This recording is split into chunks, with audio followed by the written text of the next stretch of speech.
How to put locking wheel nuts on your MG4 X-Power or MG4 ordinary model.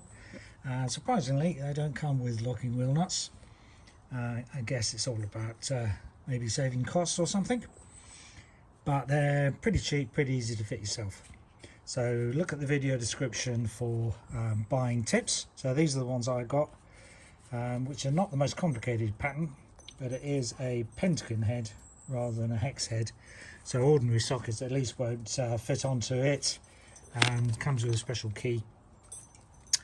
So for about what was it, about 15 maybe 20 quid, pounds, UK pounds that is, worthwhile fitting.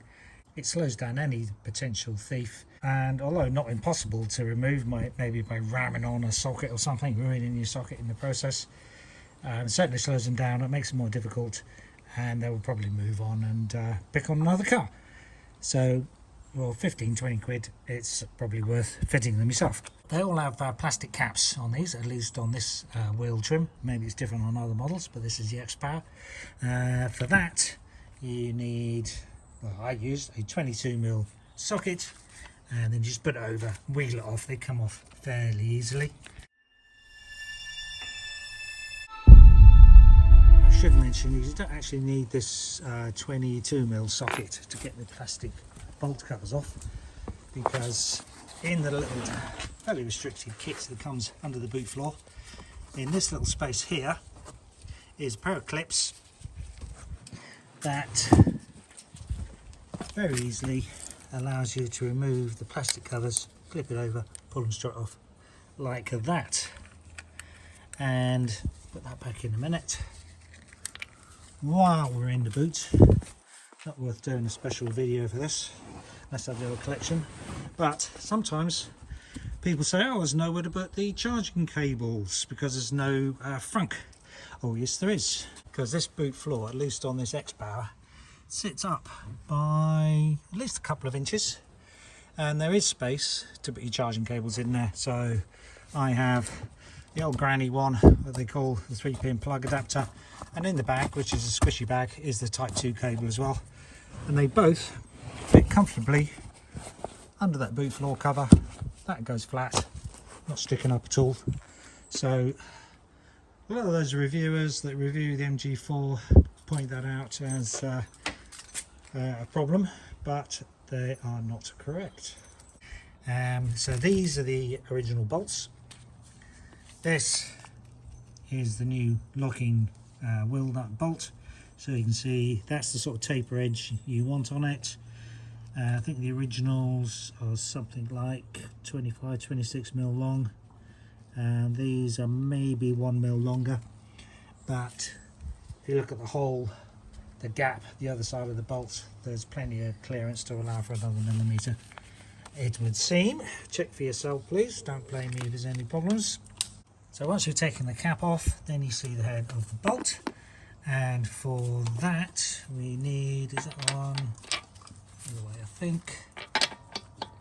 Yeah, so that is a 17mm socket. This type of socket needs an extension bar to go into it.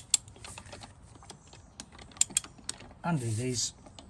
The first one I did, I checked what torque it was tightened up to, and it only started moving when I tried to retighten the original bolt at about 94 pound-foot or something. I'll look up later, but on as a text message on the screen, what the actual wheel torque should be.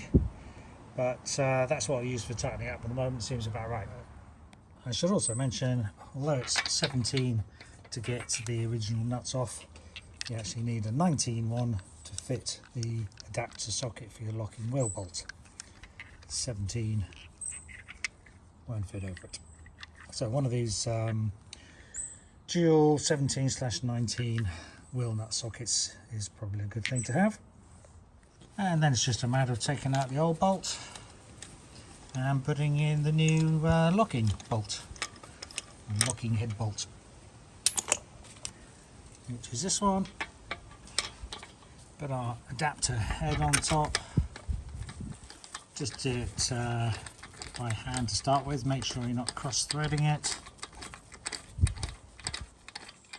and then for now I shall tighten up to the £94 a foot, unless I look it up later, put something different on the screen. So you need a torque wrench. If you're worried about the calibration of your torque wrench, see one of my other videos for how to calibrate your torque wrench on a channel coming handy now.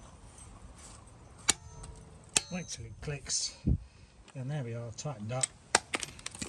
And what you'll find with these particular locking wheel nut bolts, you will find that the original plastic cap, with a bit of persuasion, press it hard so it doesn't come off, will fit over it, so it doesn't look any different to the original appearance.